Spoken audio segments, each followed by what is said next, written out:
प्रिय भाई और बहनों, जो जूम के माध्यम से आप हमारे साथ जुड़े हुए हैं, मैं आप सभी का प्रभु यीशु मसीह के नाम से स्वागत करता हूं। आप धन्य हैं क्योंकि परमेश्वर का वचन आप तक पहुंचा। क्योंकि जिन तक परमेश्वर का वचन पहुंचता है वो धन्य लोग हैं, क्योंकि वचन के द्वारा ही आप उद्धार पाते हैं। वचन के द्वारा ही आप एक पवित्र जीवन जी सकते हैं। वचन के द्वारा ही आपको आशा मिलती है। और वचन हमारे जीवन में सब कुछ है। और हमारे अध्ययन का विषय, जैसा आप जानते हैं, परमेश्वर के वचन का महत्व। हम परमेश्वर के वचन को कितना महत्व देते हैं। तो अभी तक हमने सीखा था कि बाइबल का अनोखापन ये कोई साधारण किताब नहीं है। बाइबल का जो वचन है वो जीवित वचन है। इसमें जीवन है और ये जीवन प्रदान करता है। इसी वचन के द्वारा हमें अनंत जीवन मिला है। प्रबल है, इसके अंदर शक्ति है। ये शक्ति प्रदान करता है जो पाप और अंधकार से खींचकर तमाम बुराइयों से दूर करता है। और ये तेज है। परमेश्वर का वचन बहुत तेजी से चलता है। हमने देखा था कि किस प्रकार से परमेश्वर स्वयं अपने वचन को अपने नाम से अधिक महत्व देता। और हमने ये भी देखा था किस प्रकार से प्रभु यीशु मसीह ने परमेश्वर के लिखित वचन को, जो पुराने नियम में लिखा था, क्योंकि उस समय नया नियम नहीं था, कितना अधिक महत्व दिया था। पिछले हमने 4 अध्ययनों में देखा था। और हमने ये भी देखा था कि किस प्रकार से परमेश्वर का वचन सामाजिक सभ्यता का आधार है। समाज में अगर सभ्यता आनी है, सदाचार आना है, तो वचन से ही आ सकता है। इस पाप भरी दुनिया में अगर हमें प्रकाश में कदम रख करके चलना है, सही रास्ते में चलना है, तो वो वचन का प्रकाश ही आपको चाहिए। हमने पिछली दफे देखा था हमें वचन कैसे पढ़ना है। और मैंने आपको एक मिसाल दी थी कि बिरिया के विश्वासियों, वो परिश्रमी थे और वो विवेचना करने वाले थे। वो ढूंढने वाले थे कि जो मुझे सिखाया जा रहा है वो सही है कि नहीं। तो वो जब मीटिंग खत्म हो जाती तो घर जाकर के फिर से ढूंढते थे कि जो उन्होंने सिनागोग में सीखा है वो सच है कि नहीं। उस समय चर्च बनी नहीं थी। तो हमने उनके बारे में क्या लिखा, वो बहुत नोबल थे। वो लोग भले थे और बड़ी बड़ी लालसा से परमेश्वर का वचन ग्रहण करते थे। कोई दबाव के कारण नहीं कि यार मीटिंग में नहीं जाएंगे तो फिर क्या होगा। आपके अंदर एक लालसा होनी चाहिए। वचन बड़ी लालसा से, प्रेरितों के 17 अध्याय 10 और 11 वचन में हमने पढ़ा था, वो बड़ी लालसा से परमेश्वर के वचन को ग्रहण करते थे। और प्रतिदिन पवित्र शास्त्र वो स्वयं भी ढूंढते थे, दूसरों पर भरोसा नहीं रखते थे। और सही शिक्षा उनकी हो रही है या नहीं हो रही उसका वो पता लगाते थे। आज हमारा विषय है वचन को गंभीरता से लेना। भाई और बहनों, जब आप बाइबल पढ़ते हैं तो वचन को आप कैसे लेते हैं। मैं आपको चलते चलते ये बताना चाहता हूं कि विश्वास का अर्थ क्या है। बोलते हैं हम विश्वास करते हैं, हम विश्वासी हैं। उसका मतलब क्या होता है? विश्वासी का मतलब होता है जो परमेश्वर को गंभीरता से लेता है या परमेश्वर से डरता है। समझिएगा, जो परमेश्वर को गंभीरता से लेता। और अगर आप कहें कि मैं परमेश्वर को गंभीरता से लेता हूं तो वो तो कोई मूर्ति तो है नहीं। परमेश्वर आदि में वचन था, वचन परमेश्वर था। तो उसके वचन को आप कितना गंभीरता से लेते, जो कुछ उसमें लिखा हुआ है, क्या उसके सामने अपने सर को झुकाते हैं? वचन को गंभीरता से लेना। और वचन में 4 चीजें हैं, आप नोट करके रखें। वचन में परमेश्वर की आज्ञाएं हैं, परमेश्वर की प्रतिज्ञाएं भी हैं। कई लोग सिर्फ प्रतिज्ञाएं बताते हैं, आज्ञाएं नहीं बताते। परमेश्वर की आज्ञाएं हैं। सब सर्वप्रथम 10 आज्ञा, 613 आज्ञा। दूसरा है प्रतिज्ञाएं हैं, कहते 365 प्रतिज्ञाएं प्रतिदिन के लिए, लेकिन आज्ञाएं दुगने से भी ज्यादा है। तीसरा परमेश्वर की मनाहियां हैं, कुछ परमेश्वर ने मना किया है, वो आपको नहीं करना है। ये वचन में है 4 चीजें, परमेश्वर की आज्ञाएं, प्रतिज्ञाएं, मनाहियां और चौथा है चेतावनियां। अगर लाला करोगे तो धमाका पक्का आएगा। इसलिए हमें वचन को गंभीरता से लेना है। विश्वासी का मतलब है जो परमेश्वर के वचन को गंभीरता से लेता है। जो लिखा है, वो बोलते हैं ना, लकीर का फकीर, जो लिखा हुआ है उससे हटना नहीं है। तो आज हम वचन से जो चूक हुई है लोगों की, वचन था लेकिन वचन से चूक गए, और आज भी बहुत लोगों के जीवन में ऐसा हो रहा है। इसलिए काफी बर्बादी आज व्यक्तिगत जीवन में, पारिवारिक जीवन में और उनकी कलीसियाई जीवन में बर्बादी आ रही, क्योंकि वचन को गंभीरता से नहीं लेते। तो आज हम बाइबल से ही कुछ मिसालें देखेंगे जहां वचन से चूक हो गई, और उन लोगों की चूक से हमें कुछ सीखना है।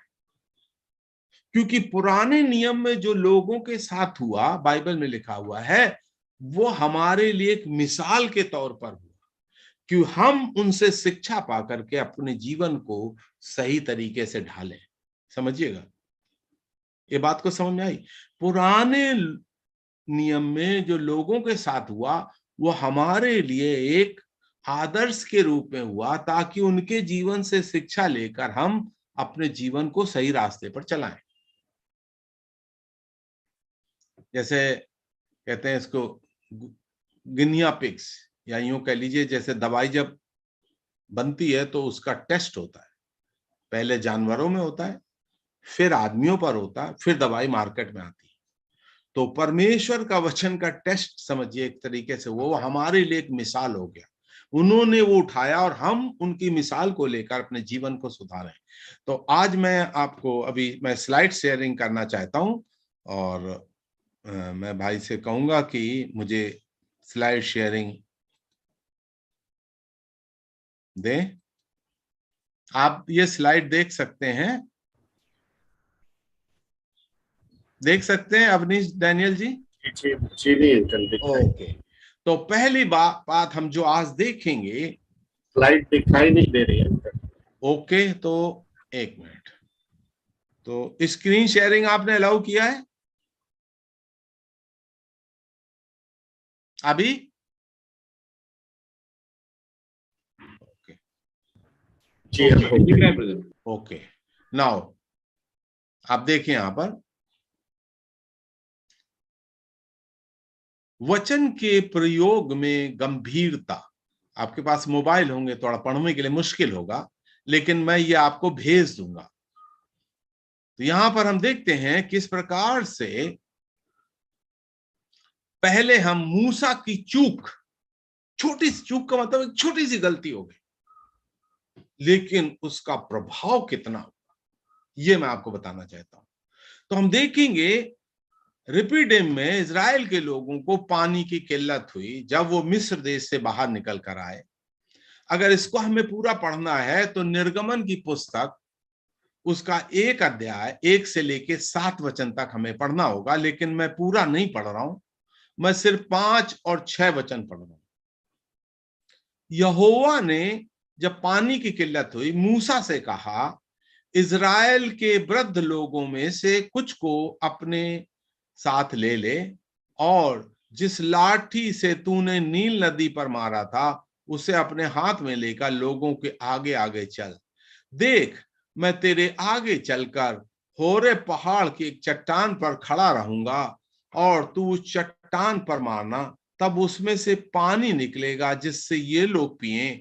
तब मूसा ने इजराइल के वृद्ध लोगों को देखते वैसा ही किया। यहां पर हम देखते हैं ये सिनाई जो रेगिस्तान है, वहां पर जब इजराइल के लोग पहुंचे तो वहां पानी की किल्लत हुई। परमेश्वर उनके साथ था। जब पानी की किल्लत हुई तो लोगों ने मूसा से विनती की और परमेश्वर उनके साथ था। परमेश्वर की आवाज आई, जा तू कहां जाना? होरेब पहाड़ की चट्टान पर जाना। होरेब पहाड़ वहां पर था, ये लोग समतल में थे, पहाड़ ऊंचे पर था। और प्रभु ने क्या कहा, यहाँ 6 वचन देखिए, मैं तेरे आगे चलकर, जब तू मूसा जाएगा मैं तेरे आगे आगे जाऊंगा, होरेब की पहाड़ की एक चट्टान पर खड़ा रहूंगा और तू चट्टान पर मारना, तब उसमें से पानी निकलेगा जिससे ये लोग पिए। तब मूसा ने इजराइल विद्युत को के सामने ऐसा ही किया। अर्थात जब उन्होंने चट्टान पर मारा, तो चट्टान पर किसको मारा? जैसे आप देखें, समझिए कि ये एक चट्टान है, शायद आपको दिखाई पड़ रहा, और चट्टान पर अगर मारे तो किसको मारेंगे? जो इस पर खड़ा हुआ उसी को मारेंगे। कहने का मतलब है परमेश्वर को मारा। यूं कह लीजिए प्रभु यीशु मसीह के बारे में यह वर्णन करता है, समझिएगा। तो हम देखते हैं जब चट्टान को मूसा ने मारा, तब चट्टान से पानी निकला और लोगों की प्यास बुझी। अब क्या पढ़ते हैं, चट्टान ऊपर थी होरेब पहाड़ पर और ये लोग समतल में थे, तो ऐसा पानी निकला कि समतल में जहां जहां ये जाएंगे सब जगह नदी बह निकली। इसका मैं आगे थोड़ा आपको बताऊंगा। तो ये पहली बार हुआ। ये कहां हुआ? रिफिडिम में हुआ। लेकिन हम देखते हैं दोबारा पानी की दिक्कत हुई। ये हम गिनती के 20 अध्याय 7 से 11 वचन में पढ़ते हैं। और यहां पर देखिए यहोवा ने मूसा से क्या कहा।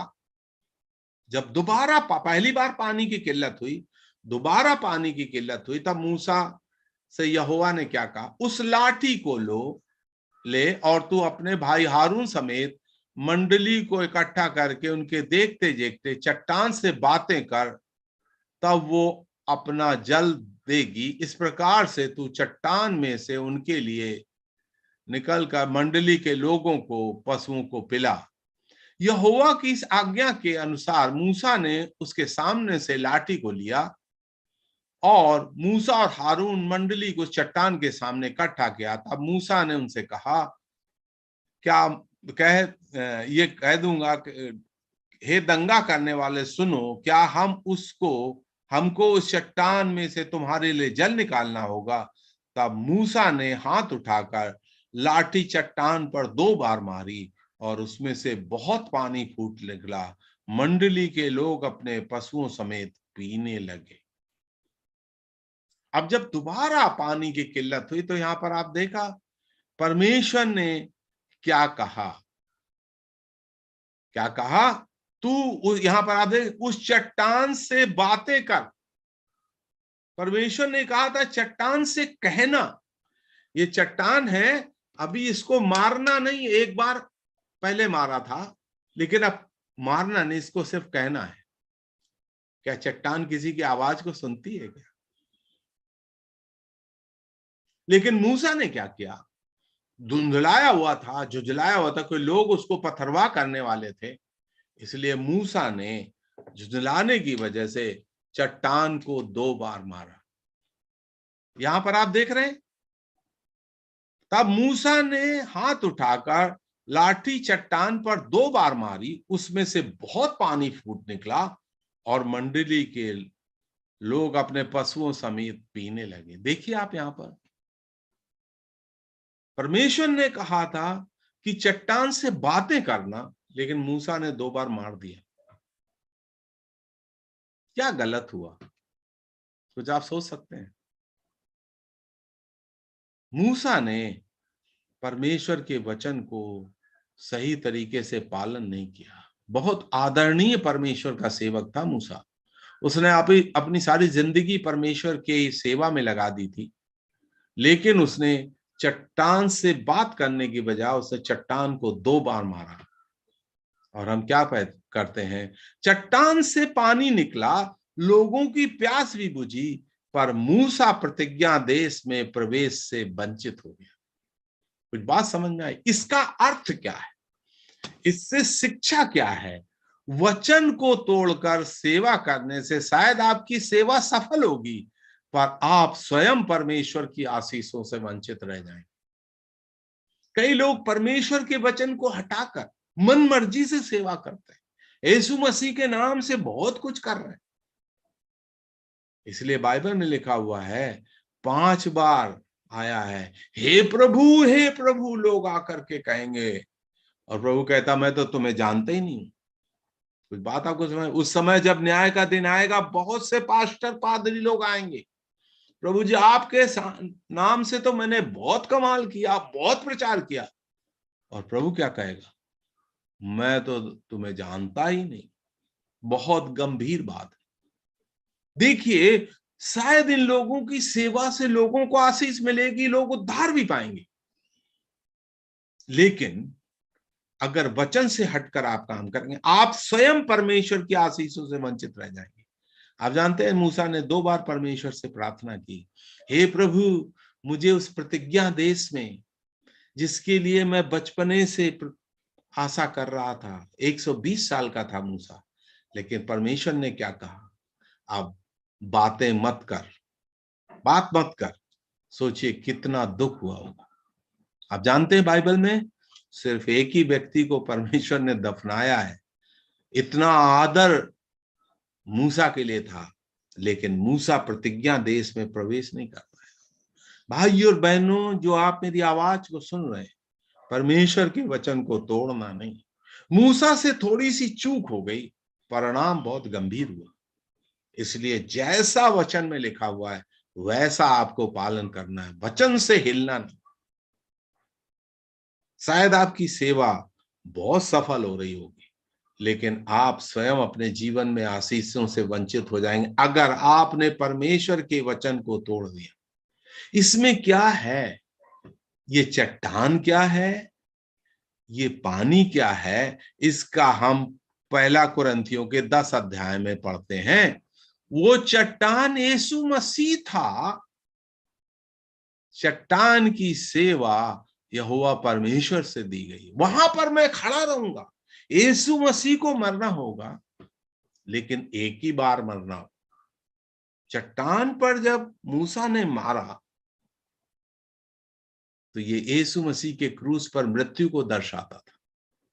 अगर 1 कुरिन्थियों का 10 अध्याय से आप पढ़ें, मैं चाहता हूं कि आप हमारे साथ निकाल लीजिए 1 कुरिन्थियों 10 अध्याय 1 से पढ़ देंगे, शायद आपको अच्छा रहेगा। हे भाइयों, मैं नहीं चाहता कि तुम इस बात से अनजान रहो कि हमारे सब पूर्वज बादल की छत्र छाया में थे, सब के सब समुद्र के बीच से पार हो गए, सब ने बादल में से और समुद्र में से मूसा का बपतिस्मा लिया, सब ने एक ही आत्मिक भोजन किया और सब ने एक ही आत्मिक जल पिया, क्योंकि उस आत्मिक चट्टान से पीते थे जो उनके साथ साथ चलती थी। वो चट्टान मसीह था। परमेश्वर उनमें से बहुत से प्रसन्न न हुआ, इसलिए वो निर्जन प्रदेश में ढेर हो गए। ये बातें 6 वचन बहुत इंपॉर्टेंट हमारे लिए। ये बातें हमारे लिए दृष्टांत ठहरी, जैसे उन्होंने लालच किया वैसे ही हम बुरी वस्तुओं का लालच ना करें। यहां पर एक वचन से जो आपने 5 वचन तक पढ़ा, आपने देखा सब शब्द कितने बार आया है, सब पूर्वज, सबके सब समुद्र से पार हुए, सबने बादल और समुद्र में मूसा का बपतिस्मा लिया, सबने एक ही आत्मिक भोजन खाया, सबने एक ही आत्मिक जल पिया। 5 बार शब्द आया, लेकिन एक बार शब्द आया है 5 वचन में, बहुतों से परमेश्वर प्रसन्न नहीं हुआ। वो चट्टान कौन था? यीशु मसीह था। यीशु मसीह को एक ही बार मरना था, बार बार नहीं मरना। इसलिए हमें परमेश्वर के वचन में जैसा लिखा, अगर आप कहें तो मूसा से एक छोटी सी भूल होगी, लेकिन ये छोटी सी भूल परमेश्वर की नजर में बहुत गंभीर थी। भाइयों, परमेश्वर के वचन से हमें हटना नहीं है। नया इसको अगर समझें, पुराने नियम को लोग पढ़ते हैं उसको समझ नहीं पाते, लेकिन अगर इसी वचन को आप समझना चाहे तो हम क्या देखते हैं? नया नियम पुराने नियम में छुपा हुआ है और पुराना नियम नए नियम में प्रकट हुआ है। अगर आप इसको नए नियम से नहीं मिलाएंगे तो आप इसको समझ भी नहीं पाएंगे। इसका क्या अर्थ हुआ? पहले एक दफे मारा था, अभी 2 बार मार दिया, पानी तो आ गया, क्या प्रॉब्लम है? कोई प्रॉब्लम नहीं। नहीं नहीं, इसका अर्थ पुराना नियम नए नियम में प्रकट होता है, उसका क्या अर्थ है? और नया नियम पुराने नियम में छुपा हुआ था। जैसे अभी यहां पर क्या लिखते हैं, वो चट्टान मसीह था, सबने उसमें से पिया, सब बादल से आए, सब मूसा के में बपतिस्मा लिया, लेकिन परमेश्वर बहुतों से प्रसन्न नहीं था। क्यों? क्योंकि उन्होंने परमेश्वर के वचन को गंभीरता से नहीं लिया। आप जो भी मेरी आवाज को सुन रहे हैं भाइयों, ये सिर्फ सुन करके जय मसीह बोलने की बात नहीं है, इसको आपको एक एक कदम हमें अपने जीवन में अपनाना है। तो पहला है मूसा की चूक से शिक्षा। ये आप जब मूसा ने विनती की, ये व्यवस्था विवरण की पुस्तक में आप इसको देख पाएंगे। तो हम देखते हैं किस प्रकार से लोगों को पानी तो मिला, लेकिन मूसा स्वयं परमेश्वर की आशीषों से वंचित रह गया। दूसरा हम देखते हैं उज्जा की चूक से शिक्षा। दूसरा शमूएल 6 अध्याय 3 से 7 वचन यहां पर आपके सामने है। तब उन्होंने परमेश्वर का संदूक एक नई गाड़ी पर चढ़ाकर टीले पर रहने वाले अबीनादाब के घर से निकाला, और अबीनादाब के उज्जा और नाम के 2 पुत्र उस नई गाड़ी को हाँकने लगे। हम क्या पढ़ते हैं? और उन्होंने उसको परमेश्वर के संदूक समेत टीले पर रहने वाले अबीनादाब के घर से बाहर निकाला और अहो संदूक के आगे आगे चला। और दाऊद इज़राइल का समस्त घराना यहोवा के आगे सनोवर की लकड़ी के बने हुए कई प्रकार के बाजे और वीणा और सारंगी, डफ और डमरू बजाते रहे। जब वे नकोन के खलिहान तक आए, तब उज्जा ने अपना हाथ परमेश्वर की संदूक की ओर बढ़ाकर उसे थाम लिया, क्योंकि बैलों ने ठोकर खाई थी। तब यहोवा का कोप उज्जा पर भड़का, और परमेश्वर ने उसको दोष के कारण ऐसा मारा कि वो वहां परमेश्वर के संदूक के पास मर गया। आप देख रहे हैं यहां पर क्या उज्जा से गलती हो गई। परमेश्वर के संदूक को हम क्या पढ़ते हैं, अबीनादाब के घर से जेरूशलेम में लाया जा रहा था। दाऊद का समय था, दाऊद स्वयं वहां पर था। और उसको कैसे ला रहे थे? हम पढ़ते हैं उसको गाड़ी में लेके आ रहे थे। दाऊद सनोवर के लकड़े हुए कई प्रकार के बाजे, वीणा, संगीत बजाते हुए उसको गाड़ी पर लेकर आ रहे थे। क्योंकि लेकर के आ रहे थे? क्योंकि फिलिस्तीनी पहले संदूक को गाड़ी पर लेकर आए थे। लेकिन बाइबल में क्या लिखा हुआ है? वाचा के संदूक को कैसे लेकर के जाना है? बाइबल में पहले से जब परमेश्वर ने मूसा को आज्ञा दी थी, उसमें पहले से लिखा हुआ था कि वाचा के संदूक को याजकों के कंधे पर लेकर के जाना है। लेवी लोगों अपने उठा करके वो लेके जाएंगे। संदूक को बैलगाड़ी पर लेके नहीं जाना है। लेकिन हम देखते हैं जब इस्राएल को फिलिस्तीनियों ने हराया, तो वो वाचा के संदूक को अपने देवता के मंदिर में ले गए, और जब उनको वहां पर महामारी आई, तब उन्होंने वाचा के संदूक को कलोर गायों का जो बैलगाड़ी थी उस पर लेकर के आए थे। तो हम देखते हैं किस प्रकार से इजराइल के लोगों ने फिलिस्तीनी लोगों की रीति रिवाज को अपनाया परमेश्वर के संदूक। जब फिलिस्तीनियों ने बैलगाड़ी पर लेकर के आए, क्योंकि इजराइल देश में जैसे हमारे यहाँ बैल से खेती होती है, लेकिन इजराइल में गाय से भी खेती होती थी उस समय। वो लोग गाय को भी खेती के लिए इस्तेमाल करते थे, गाय को गाड़ी चलाने के लिए इस्तेमाल करते उस जमाने में। उनकी प्रथा अलग है, हमारी प्रथा अलग है। तो हम देखते हैं, लेकिन उनको परमेश्वर ने नहीं मारा। लेकिन जब परमेश्वर के लोग बैलगाड़ी पर ला रहे थे, और बैल जब चबेटा लग गया होगा, गिरने वाला था, तो उज्जा ने उसको हाथ बढ़ाकर संदूक को थाम लिया। संदूक में परमेश्वर था। परमेश्वर अपने आप को संभाल सकता है भाई और बहन। हमें परमेश्वर को संभालने की जरूरत नहीं, अपने आप को संभालना। और हम क्या देखते हैं, परमेश्वर का क्रोध उज्जा पर भड़का, और परमेश्वर ने इस दोष के कारण उसको वहां पर ऐसा मारा कि वो मर गया। यहां पर क्या गलती है? संदूक को याजकों को कंधे पर ले जाना चाहिए था।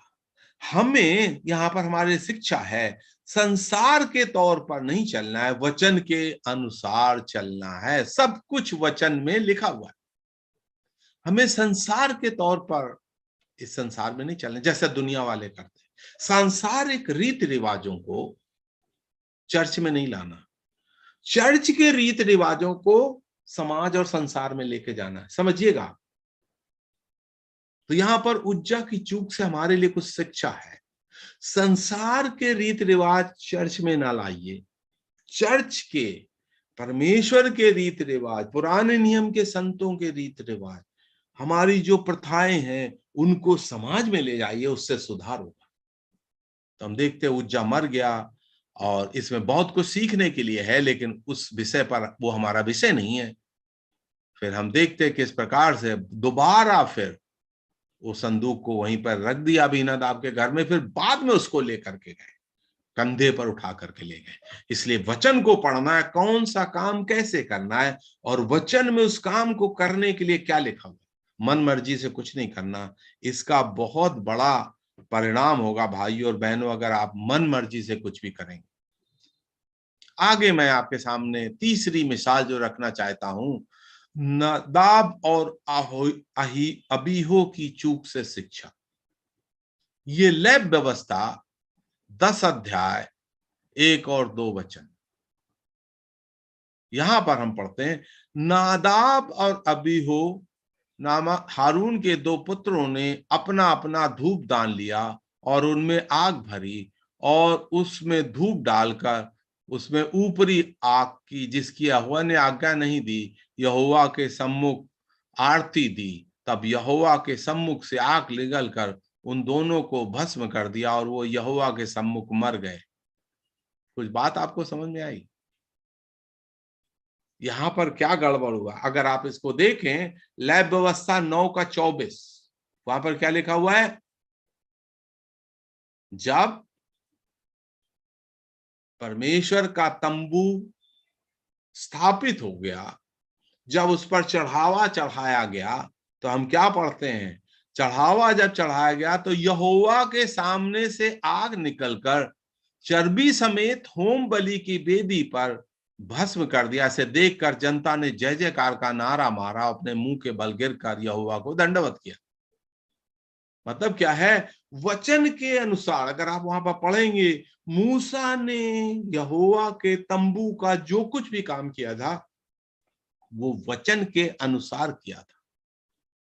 इसलिए जब उस पर बलिदान चढ़ाए गए तो यहोवा से के सामने से आग, मतलब स्वर्गीय आग, स्वर्ग से आग आई। इसके बारे में आप और भी पढ़ते हैं, सुलेमान के समय में ऐसा हुआ, एलिया के समय में ऐसा हुआ, स्वर्ग से आग आई और उस होम बलि की वेदी पर भस्म, जो भी वेदी पर जो बलिदान रखे हुए उनको भस्म कर दिया। लेकिन नादाब और अहूबो जो हारून के पुत्र थे, उन्होंने क्या किया?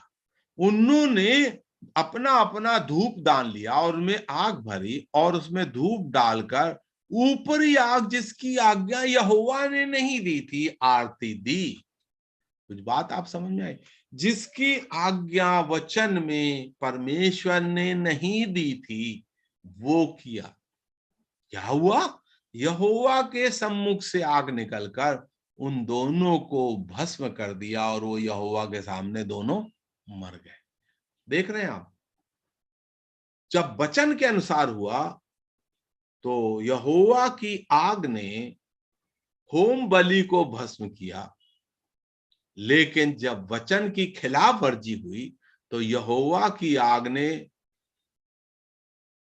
आराधना या यहां पर हम लगते हैं क्या, पुत्रों ने आरती, आरती जो दे रहे थे उनको ही भस्म कर दिया, आराधकों को भस्म कर दिया। एक होम बलि ने होम बलि को भस्म कर दिया, लेकिन दूसरा क्या है? बलि को चढ़ाने वालों को भस्म कर दिया, अगर वचन के अनुसार नहीं। इन बातों को भाइयों और बहनों आप गंभीरता से, यहां पे लिखा हुआ तब यह, हाँ, उन्होंने धूप डालकर ऊपरी आग, अर्थात इसका क्या मतलब हुआ, वो आग नहीं जो वेदी पर थी, जिसको यहोवा परमेश्वर ने स्वर्ग से प्रज्वलित किया था, बल्कि मन मर्जी से आराधना।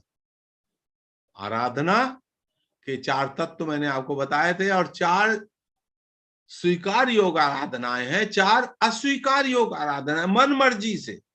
तो यहां पर क्या है, यहोवा की आग ने चढ़ावों को भस्म कर दिया, यहोवा की आग ने चढ़ावा चढ़ाने वालों को भस्म कर दिया। कुछ बात समझ में आई आपको? यहोवा की आग ने चढ़ावों को भस्म कर दिया, यहोवा की आग ने चढ़ावा चढ़ाने वालों को भस्म। क्यों? आप सोचते हैं मैं तो आराधना में जा रहा हूं, बहुत अच्छा, लेकिन वचन के अनुसार अगर आराधना नहीं है, परमेश्वर आपसे प्रसन्न नहीं होगा। हारून के पुत्रों ने ऊपरी आग अर्थात वर्जित आग से आरती दी। ये वेदी की आग नहीं थी, यहोवा परमेश्वर ने प्रज्वलित की थी। हमारी आराधना वचन के अनुसार होनी चाहिए। कुछ बात समझ में आई?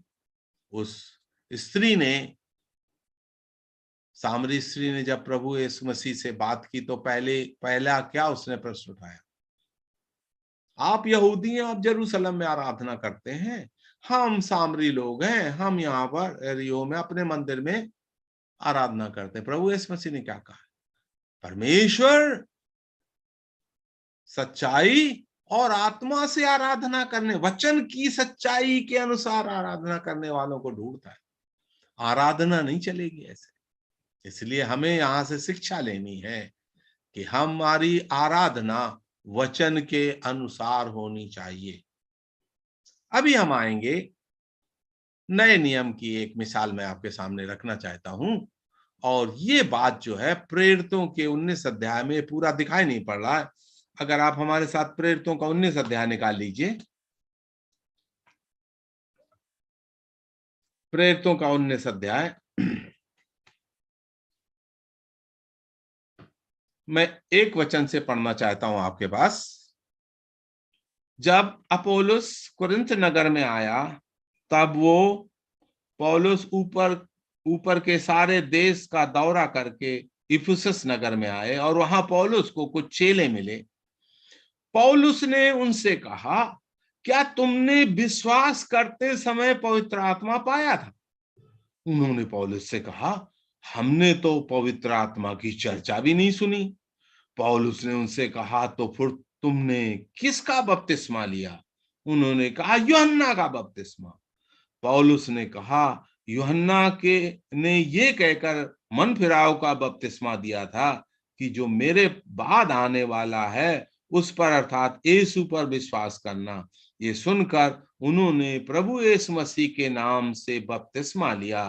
तब पौलुस ने उन पर हाथ रखे, तब उन पर पवित्र आत्मा आया और वो भिन्न भिन्न भाषा बोलने और भविष्यवाणी करने लगे।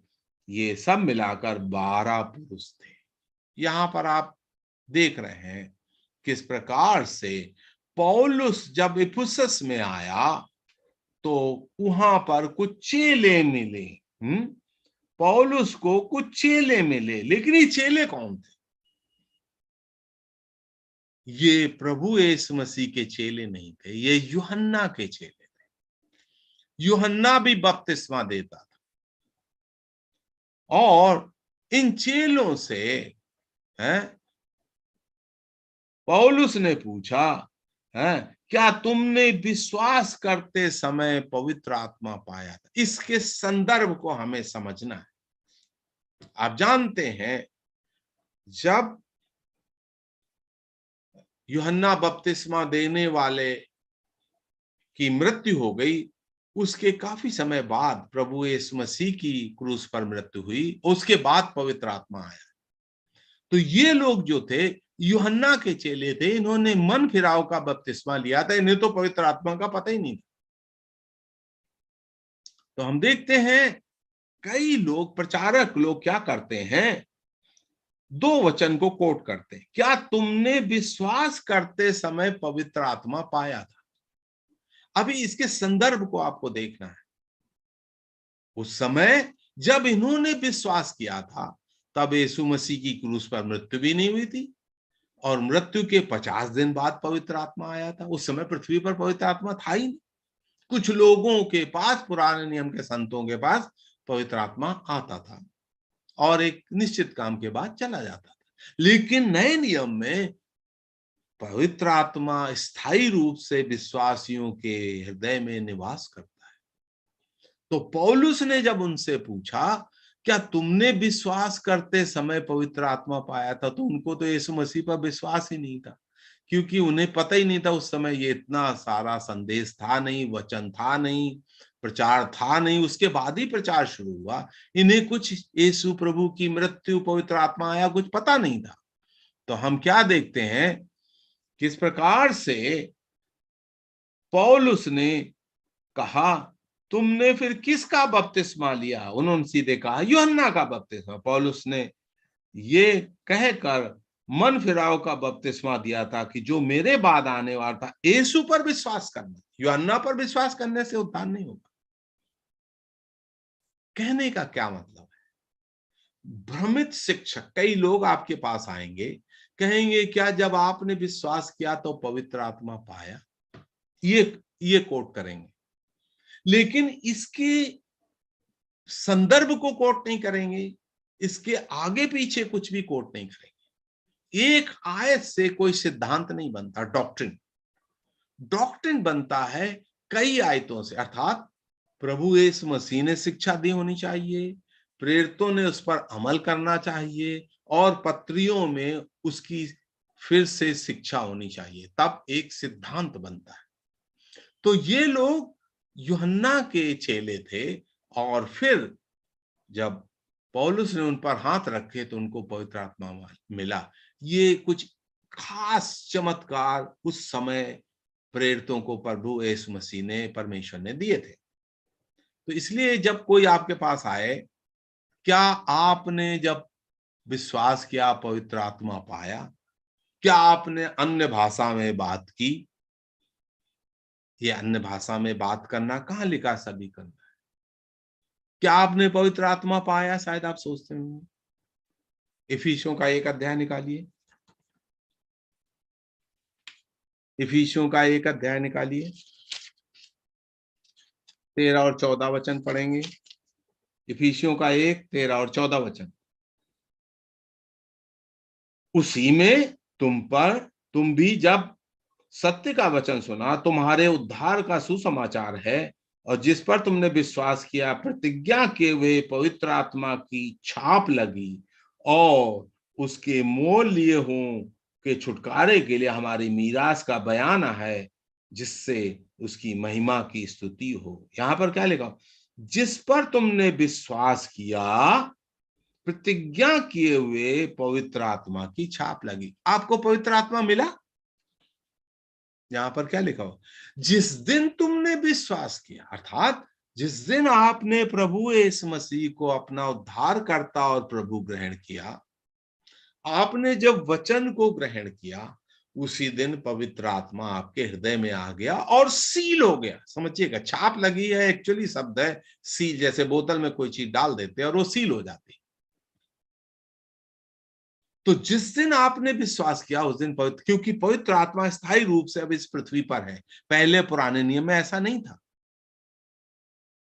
इसलिए कई लोग आपको भटकाने के लिए ये पूछेंगे। इसलिए भ्रमित शिक्षकों, जो खुद भ्रम में पड़े हुए, दूसरों को भ्रम में डाल देंगे।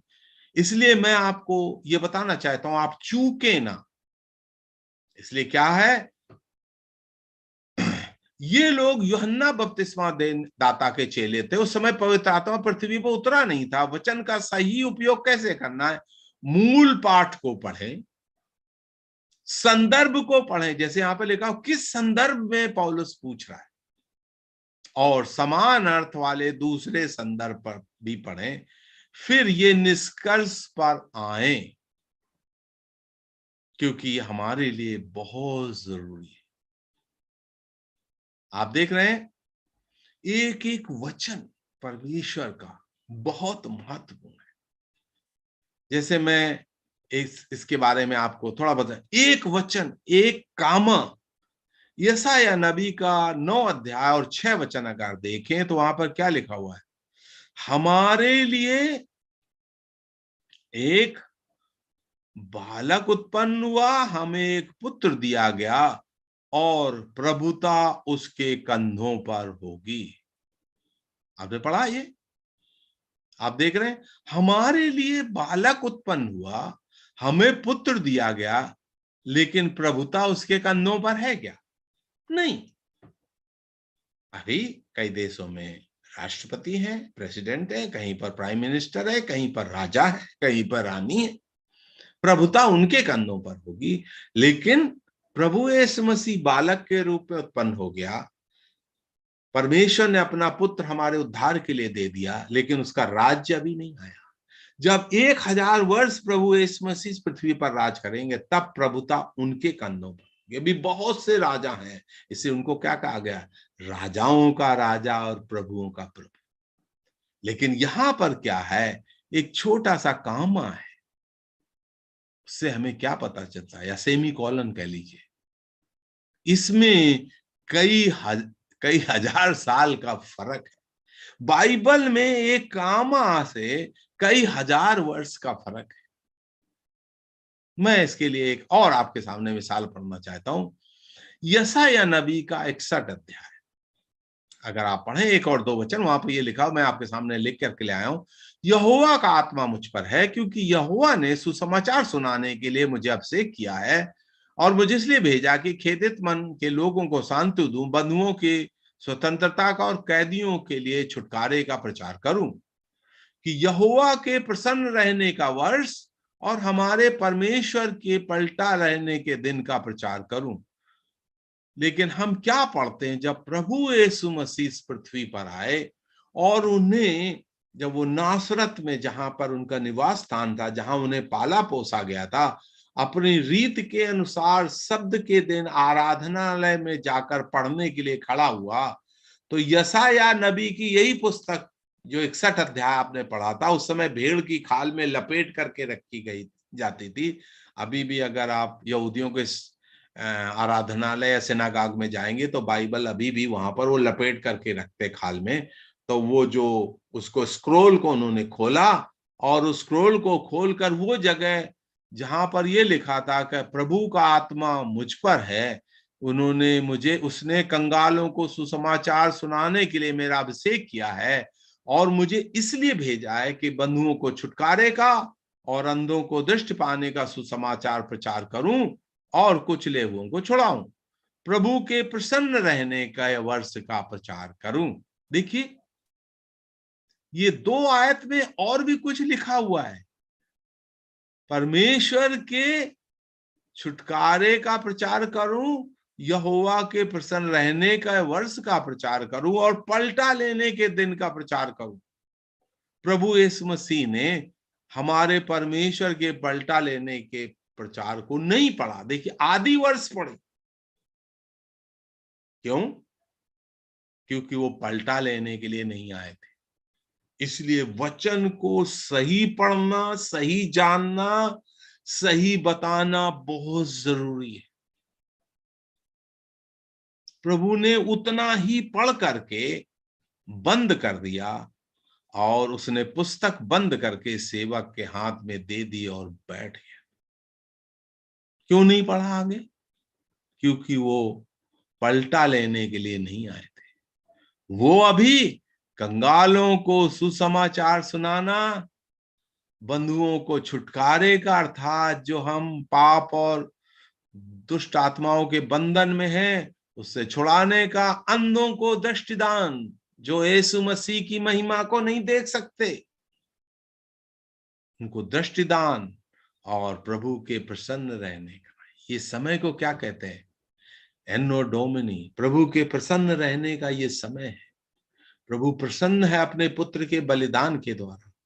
अभी ये प्रभु के प्रसन्न रहने का समय है, लेकिन इसके बाद क्या है? प्रभु के प्रकोप का समय आएगा। भाई और बहनों, ये आप लोगों को बताना ना भूलिए, ये प्रभु के प्रसन्न रहने का समय, प्रभु के प्रकोप का समय आने वाला है, और परमेश्वर का प्रकोप इस संसार पर उड़ेला जाएगा।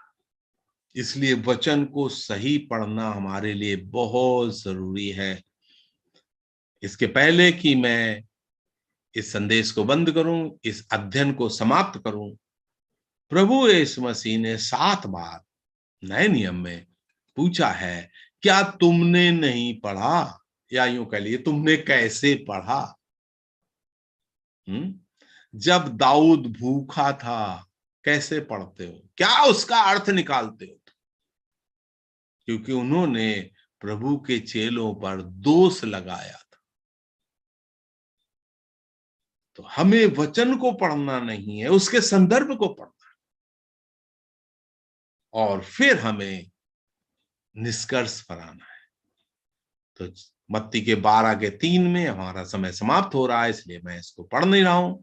सब्त के दिन मंदिर में याजक सेवा करते हैं। मतलब सब्त के दिन बिल्कुल काम करना मना था। कुछ 1 किलोमीटर भी चलना, 800 मीटर कुछ चलना अलाउड था, उससे ज्यादा चलना भी नहीं, क्योंकि अगर आप ज्यादा मेहनत करोगे तो परमेश्वर की आराधना नहीं कर पाओगे।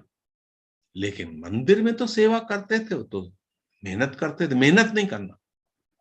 तो प्रभु ने कहा, क्या तुमने नहीं? इसलिए वचन को सही पढ़ना, उसका सही अर्थ निकालना बहुत जरूरी।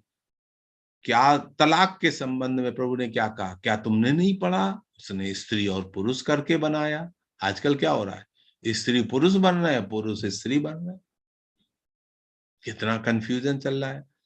क्या तुमने नहीं पढ़ा, बालकों और दूध पे बच्चों के मुंह से स्तुति सिद्ध कराई? जब फरीसियों सदीकों ने उन बच्चों को, जिन्होंने देखा था प्रभु यीशु मसीह ने लंगड़ों को पैर दे दिया, अंधों को आंखें दे दी, तो स्तुति कर रहे थे।